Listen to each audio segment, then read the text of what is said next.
Pierre Poilievre here, coming to you from the Carleton countryside with a report to small businesses. As you know, our small businesses are collapsing.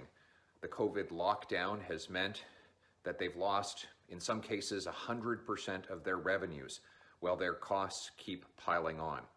As a result, the government brought forward legislation last week, an emergency package to help people of various sectors get through this hardship. They included one section providing a wage subsidy for businesses to help pay their employees. 2 days later, the Prime Minister made a public announcement stating what that wage subsidy would mean. He claimed that businesses would be eligible for 75% of the wage of their employees, up to about a maximum of $58,000. Here's the problem, though. He brought in a bunch of other conditions that are not legal under the law that his government passed just last Wednesday. For one, he said that businesses that can't afford to pay the first 25% of the wage would still be eligible for the 75% wage subsidy. The algebraic formula that his government passed into the Income Tax Act does not provide for that. So that's illegal. 2, he said only businesses with a 30% reduction in revenue would qualify. Well, that wasn't in the bill that they passed either. So that policy would also be illegal. He said all employers, big and small, would be eligible to apply.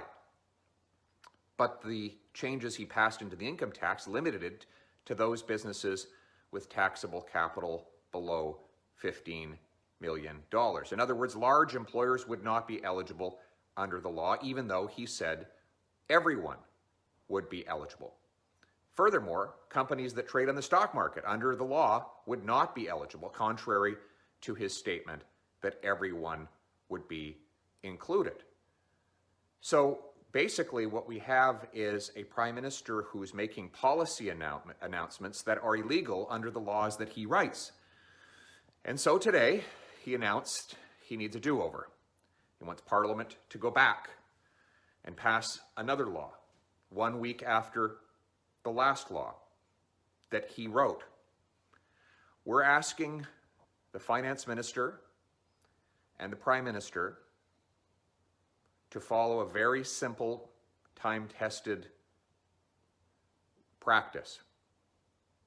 Before you introduce a bill, read it. I did. That's how I found out that most of what the Prime Minister had announced was illegal and impossible. So now businesses will have to twist in the wind for another week while they wait for Parliament to resume and undo the legislative error done by this government. There is no longer any time to waste, Prime Minister. Businesses are literally on the verge of declaring bankruptcy now. They have zero revenues. They still have to pay rent, utilities, property taxes, and numerous other unavoidable expenses, not to mention that their employees have probably been out without pay for weeks. And you and your army of drafters in the Justice Department and the Finance Department and the Public and the Privy Council office, for some reason, cannot properly figure out how to write a bill to do what you say.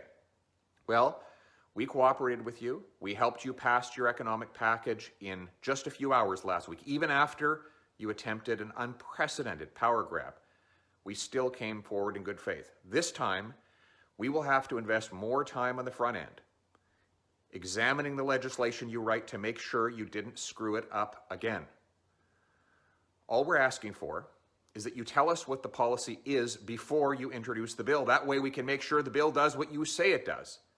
And then we can vote on it, and we can come to the rescue of our valiant and enterprising small businesses who put everything, including their own houses, on the line to employ people and serve customers.